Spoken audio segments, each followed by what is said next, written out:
మీ కళ్లద్దాలకు శాశ్వత పరిష్కారం కేవలం 9,999 రూపాయల నుండే LASIK surgery American laser eye హాస్పిటల్లో.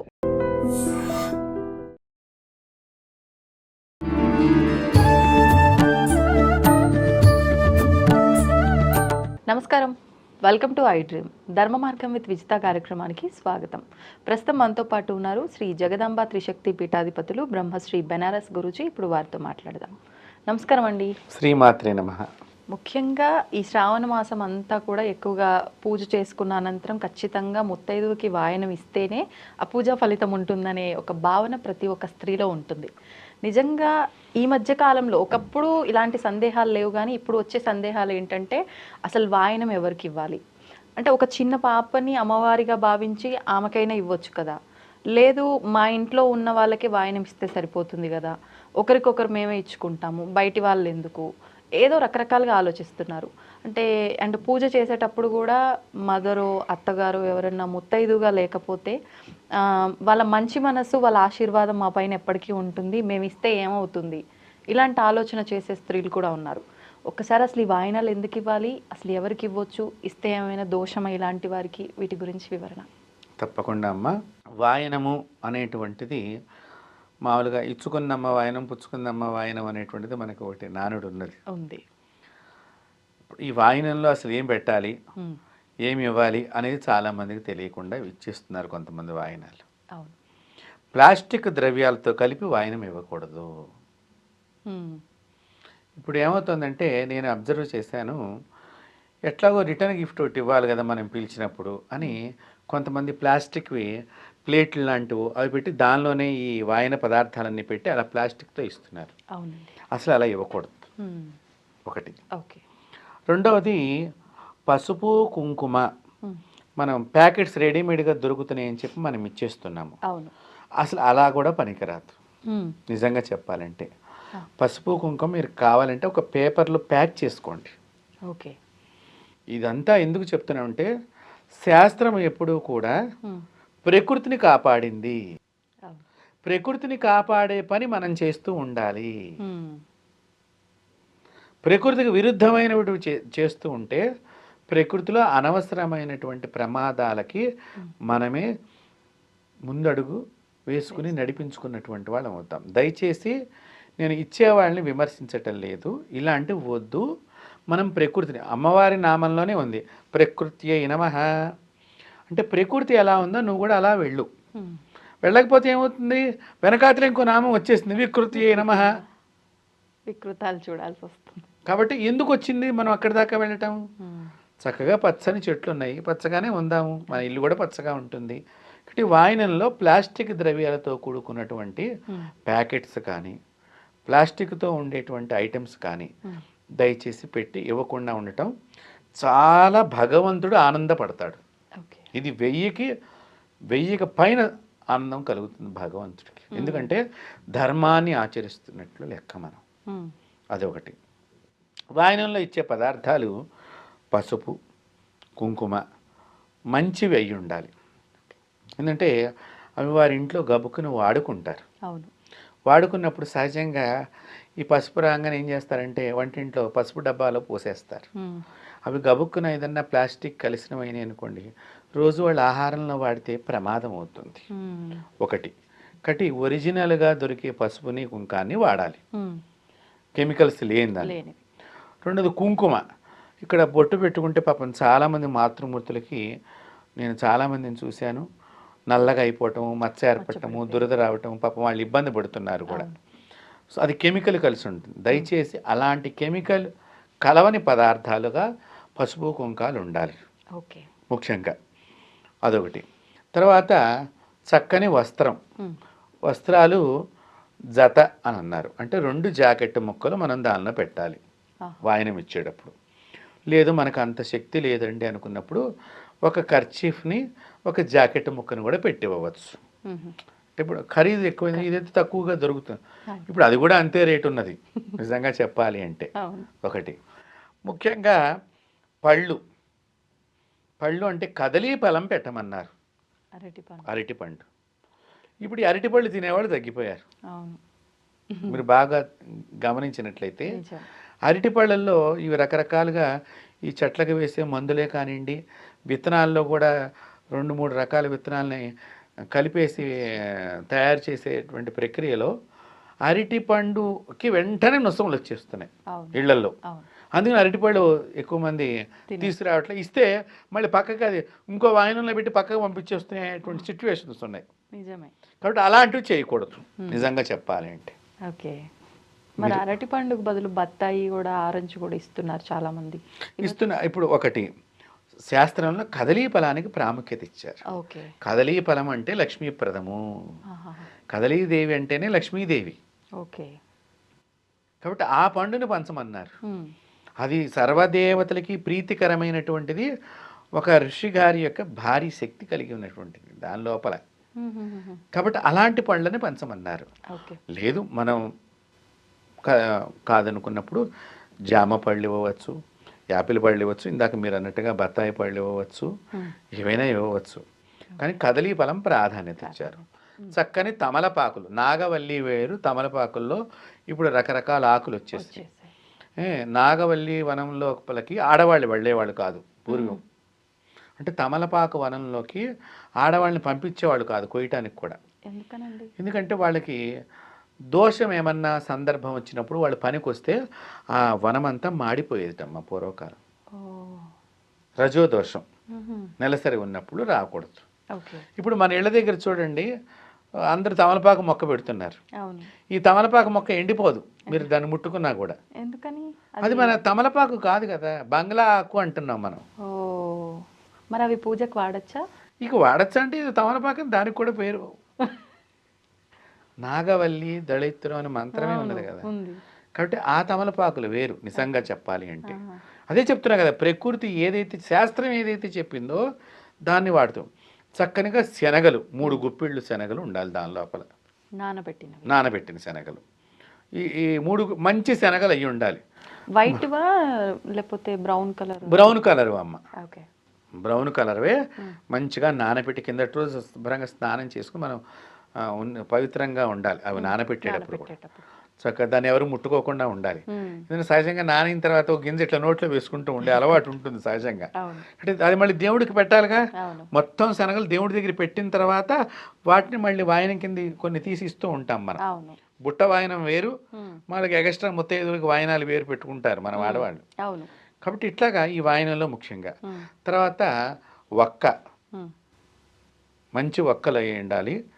ఆ ఒక్కలు పెట్టుకుని చక్కగా ముత్తైదువుని ఆహ్వానం చేసుకుని ఆ ముత్తైదువుకి చక్కగా కాళ్ళకు పసుపు రాసి బొట్టు పెట్టి కాటుకు అందించిన తర్వాత తన పమిటి కొంగుతో సహా ఈ వాయనాన్ని ఆవిడని లక్ష్మీదేవిగా భావన చేస్తూ, అమ్మవారిగా భావన చేస్తూ ఈ వాయనం ఇవ్వాలి. అయితే ఇందాక మీరు ఒక ప్రశ్న అడిగారు, వాయనం అసలు ఎవరికి ఇవ్వాలి అని. నిజంగా చెప్పాలి అంటేనమ్మా, పేద ముత్తైదువులను పిలుచుకొని ఇవ్వటం చాలా సంతోషం. ఎందుకంటే ఉన్న వాళ్ళకి మనం ఎట్లాగో వాయనం ఇవ్వటంలో తప్పు లేదు, వాడు ముత్తైదువులు కాదని కాదు. ఈ వాయనం ఇవ్వటంలో గొప్ప ఆంతర్యం ఏంటంటే లక్ష్మీదేవి ఆలోచన చేస్తుందటమ్మ, ఎవరికైనా ఒక్కళ్ళకైనా పేదవాళ్ళకి ఈ వాయనం అందుతుందా అని.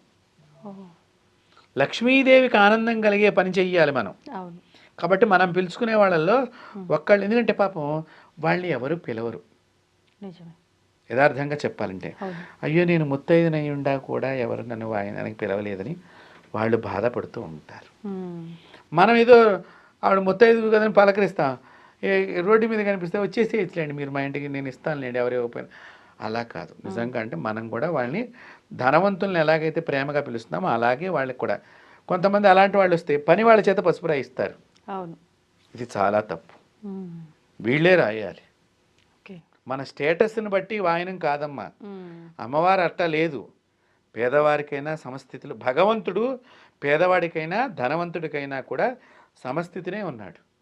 కాబట్టి పేదవాళ్ళకి వాయనం ఇవ్వటం మూలకంగా ఏమవుతుందంటే, మీరు ఇచ్చిన వస్త్రము వారికి లేకపోతే ఇది వాడుకుంటానికి ఉపయోగమయ్యి, ఆ స్త్రీ నాకు మంచి వస్త్రం ఇచ్చారు పలానా వారి ఇంటికి వెడితే అని ఆనందం వలన ఆ ఆనందము నీకు ఆశీర్వచనమై నీకు సౌభాగ్యాన్ని ప్రసాదిస్తుంది.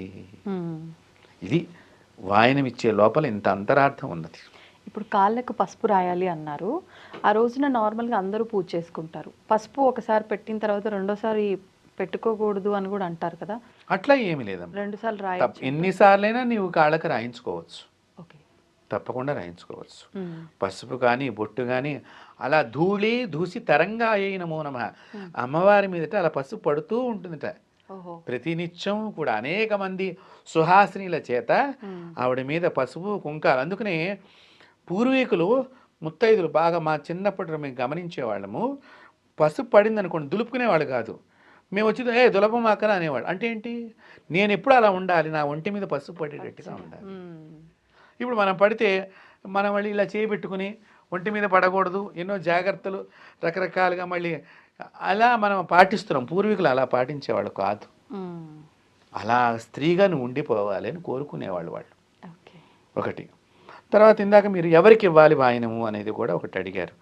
పేద ముత్తైదులను ఒక్కళ్ళన్నా ఉంటే చాలా మంచిదని చెప్పాను.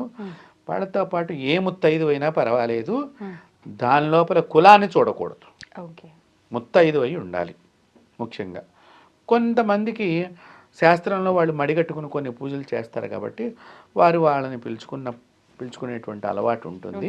దాన్ని మనం తప్పుగా భావన చేయకూడదు, అది వారి మనసుకు సంబంధించింది కాబట్టి మనం తప్పు.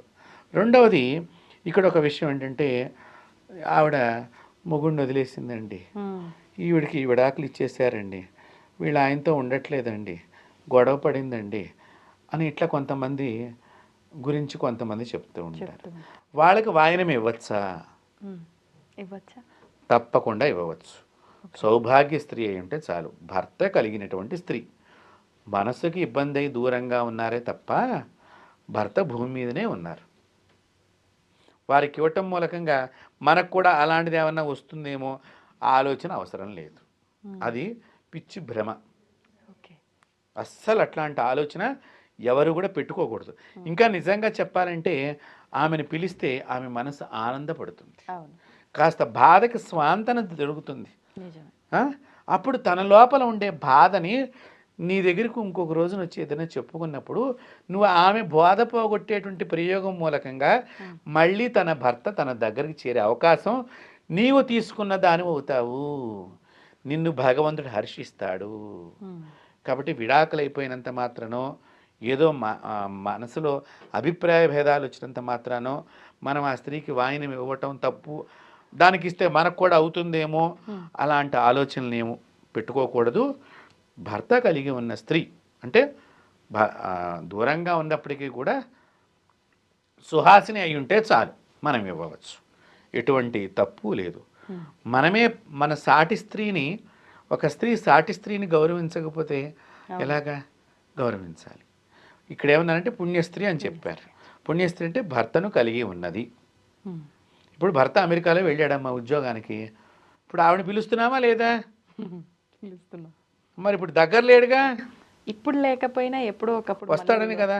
ఏమో ఆ విడాకులు ఇచ్చిన ఆయన మనసు మారి రావచ్చేమో. ఎందుకు నువ్వు అలా ఆలోచన చేయకూడదు?